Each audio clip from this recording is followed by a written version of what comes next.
जर एखाद्या व्यक्तीने तुमच्या विरुद्ध खोटी एफआयआर दाखल केली असेल आणि तुम्हाला त्या एफआयआर मुळे बऱ्याचशा अडचणींना सामोरे जावं लागत असेल आणि तुमच्याकडे स्ट्रॉंग प्रूफ आहे की तुम्ही तो गुन्हा केलाच नाही, तुम्ही निर्दोष आहात, तर तुम्ही भारतीय न्याय संहितेचे कलम 217 नुसार त्या व्यक्तीविरुद्ध गुन्हा दाखल करू शकता आणि त्यामुळे त्या व्यक्तीला 1 वर्षापर्यंत शिक्षा होऊ शकते.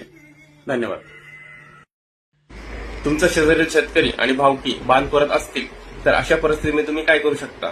तर अशा परिस्थितीमध्ये तुम्ही दिवाणी न्यायालयामध्ये दिवाणी प्रक्रिया संहिता आदेश 7(1) व कलम 26 नुसार दावा दाखल करू शकता.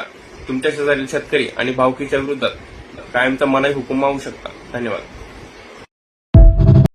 आधी तुमची फसवणूक झाल्यास तुम्ही आयपीसी सेक्शन 420 अंतर्गत समोरच्यावर गुन्हा दाखल करत होते, परंतु आता नवीन कायद्यानुसार तुमची फसवणूक झाल्यास तुम्ही BNS सेक्शन 318 अंतर्गत समोरच्या व्यक्तीवर गुन्हा दाखल करू शकता. धन्यवाद. तुमच्या सोसायटीमध्ये किंवा गल्लीमध्ये शेजारी किंवा आजूबाजूला एखादी व्यक्ती दारू पिऊन भांडण करत असेल, शिवीगाळ करत असेल, अपशब्द वापरत असेल तर तुम्ही त्या व्यक्तीची तक्रार भारतीय न्याय संहितेचे कलम 352 आणि 355 च्या अंतर्गत संबंधित पोलीस स्टेशनला करू शकता.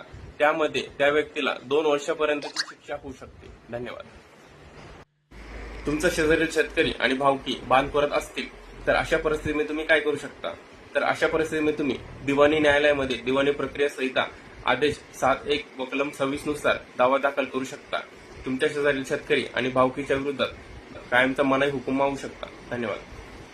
जर तुमची तक्रार पोलीस स्टेशनमध्ये घेतली जात नसेल, तुम्ही तासनतास पोलीस स्टेशनला थांबूनही तुमचे म्हणणे ऐकून घेत नसतील, जर असे होत असेल तर पोलीस स्टेशनमध्ये थांबून राहायची गरज नाही, तर तुमची तक्रार रजिस्टर पोस्टाने त्या संबंधित पोलीस स्टेशनला पाठवून द्या. त्याची कॉपी कमिशनर ऑफिसला पाठवा. जर 8 ते 15 दिवसांमध्ये तुमची तक्रारीची दखल घेतली नाही तर तुम्ही संबंधित पोलीस स्टेशन विरुद्ध कोर्टामध्ये तक्रार दाखल करू शकता.